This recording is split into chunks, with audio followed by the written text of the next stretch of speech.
Hi guys, welcome in today's video. So this question is very important as per binary search perspective because uh, the previous questions we have solved till now, they are all solved. They are all given a sorted array, and we have solved all of these questions, right?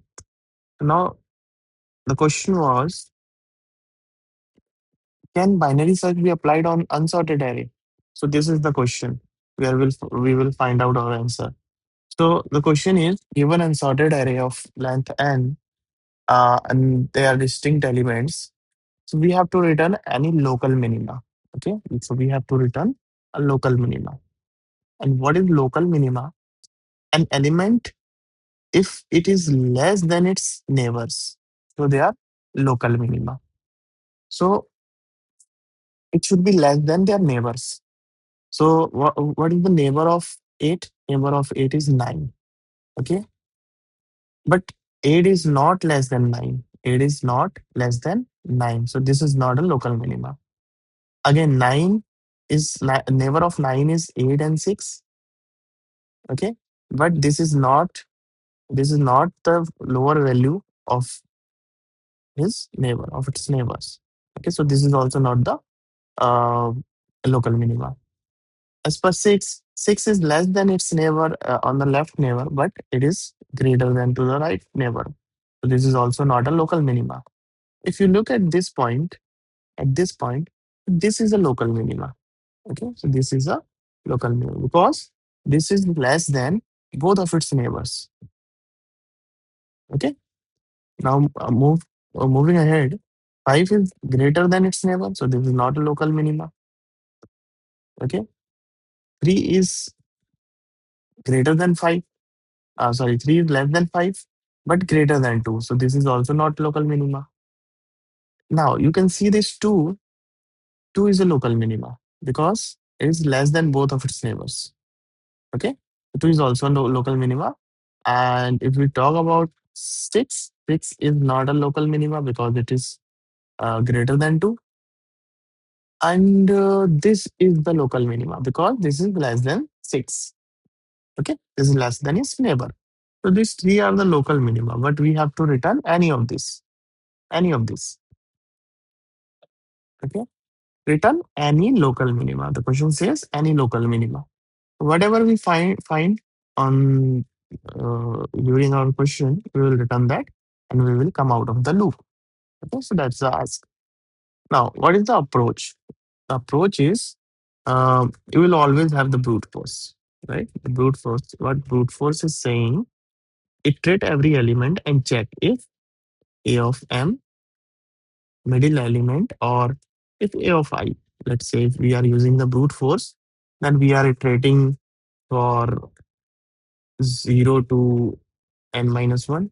So if we say if a of I is less than its uh, next value, okay, and a of I should sorry, not greater than, less than, a of I should also be less than its previous value, then return what? A of I. Okay, yeah. But the catch here is, if you are trying to, let's say this, if you are at the 0 position and if you try to access this point, so you will get the array index out of bound exception. Okay, so you will always start from n 1. And if you are at the last index, this one, and when you do I plus 1, you will always get array index out of bound. So you will iterate to n minus 2, right? Okay. So you are only checking from here to here in the brute force. And for these two values, you have to check separately. Okay. So before for loop, I'm writing the code down here, or let me just place it here. For the corner values, I have to handle this scenario separately. So if a of 0 is greater than a of 1, sorry, not greater than, less than. If it is less than 1, then I will simply return what? A of 0. I'm saying that if it is less than 9, then yeah, this is less than 9. So this is also a local minima. This is also a local minima. Okay. And if a of the last element n minus 1 is less than a of n minus 2, this element, then I will return a of n minus 1. That means I'm saying the last element is also local minima if it is less than its previous element, right? So this is the brute force, and this brute force is always having a time complexity of O of n, because in the worst case you are iterating every element till the end. It might be possible like you are getting your local minima at the last index, so you are iterating every element till the end. So the worst case is O of log n, O of n. Okay. So now the question is how you can approach this using binary search. Binary search. How you can approach this. Okay. You can pause this video and think about it. Think about it for 5 minutes. So this is L, this is H. Uh, if you are dividing it into the middle, so can you do this? Okay. So let me tell you how you can solve it. So before solving, let me make the cases here, because binary search is always about the cases. So case one, what is the case one? If you get A of m is less than A of m plus 1 and A of m is less than A of m minus 1, right? If m is less than its next value, and if A of m is less than its previous value, then you will always return A of m.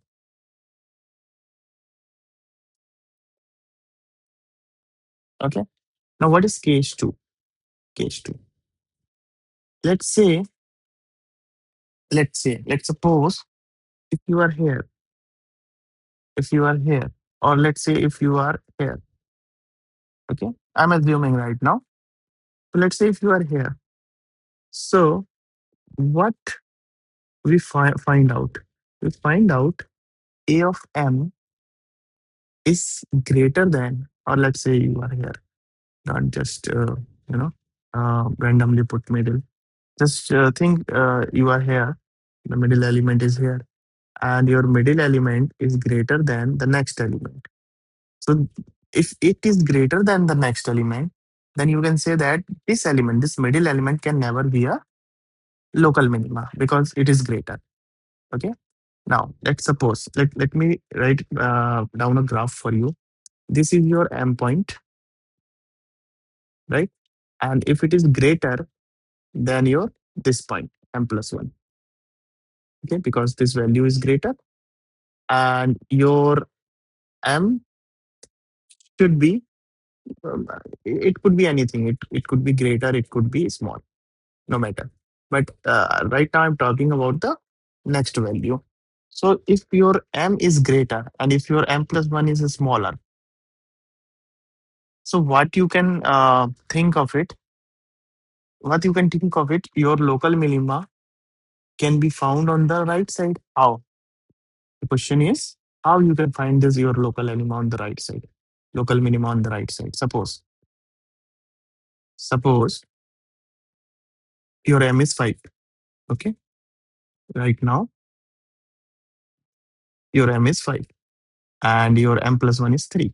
Okay, which is m is greater. M is A of m is greater than this value. Suppose if you will, if if the next element of m minus 1 is also smaller, and it is always smaller, then you will find your value at the end. The last index is your answer. The last index is your answer because the last index is the smallest one. You're getting my point, right? Let's think about it once again. Once again. Suppose Suppose this is my graph. Okay? This is my graph, and this is the values. Okay. So let's say this is m, and your m plus one is less. Okay. M plus one is lesser than the m. Okay. This is the condition. And if your graphs moves down once again, down once again till the last element, then this last element is the local minima. This last element is the local minima because what is the condition of the local minima? The element should be less than its neighbor. So the last element is less than its neighbor. So this is the local minima. If somehow, if somehow,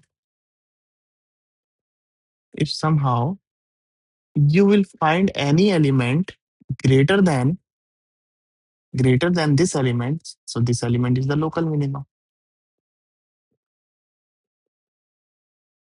right? So what we can do if mid is greater than the next element, then always search right. You will find your local minima on the right side. So I will put my L after M. And what about the case 3? Case 3 is just suppose it. If A of M is less than A of M minus 1, or you can say that A of M is greater than A of M minus 1.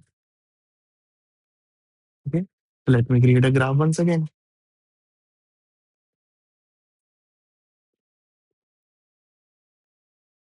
Okay. So this is my A of M. Okay. If my M is greater than this previous element, and if it keeps getting smaller till the last element. So my last element is the local minima.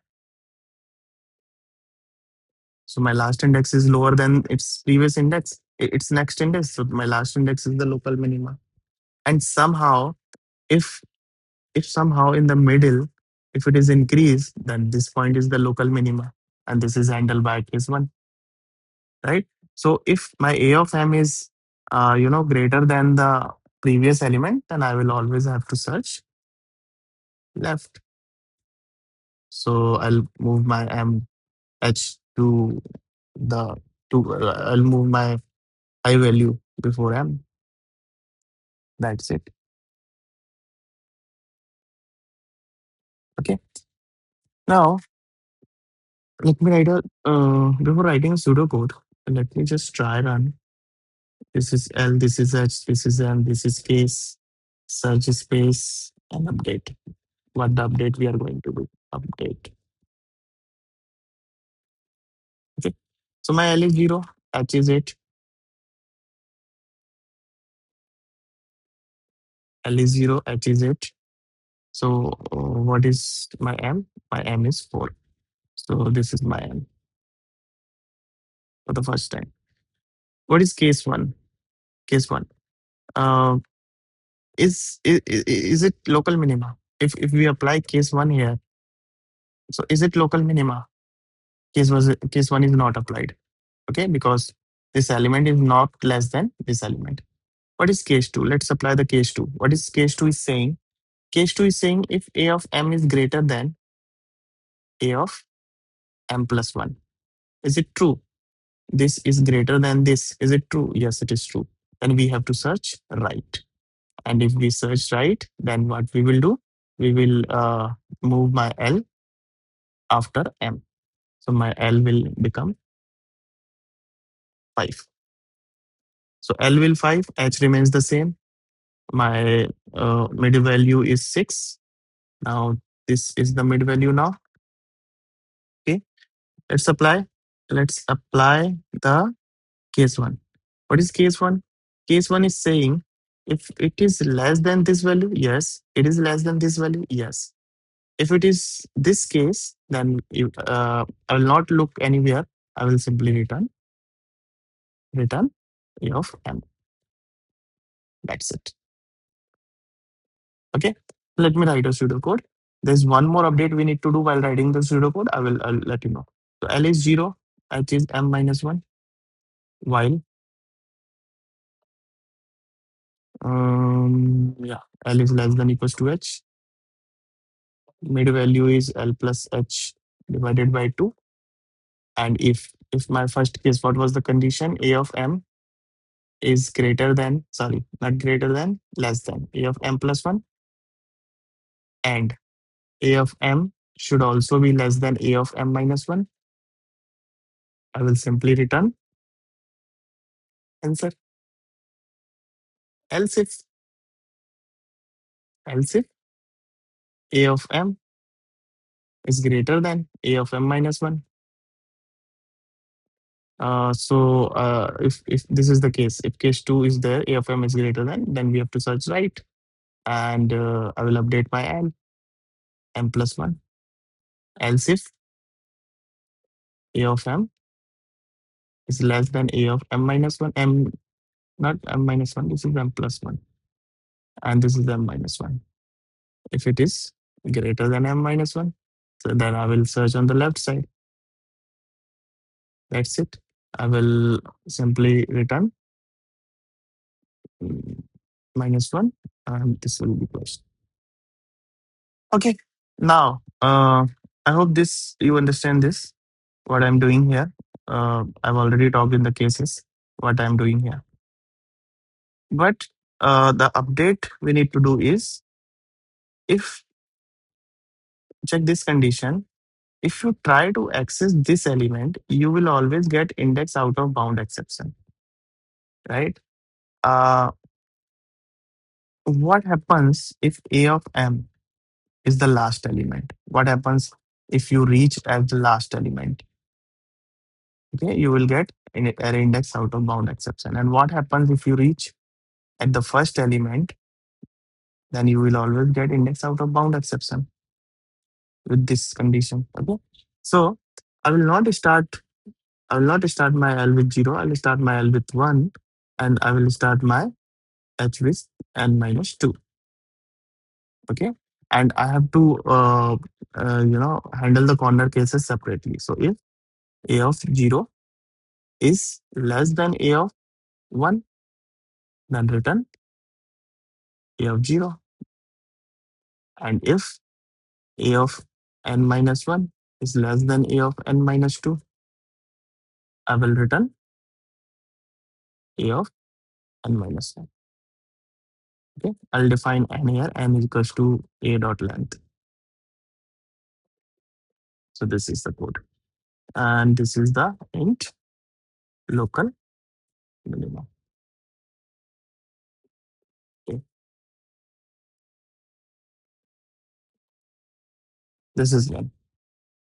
Okay, so again, the time complexity remains the same of log n.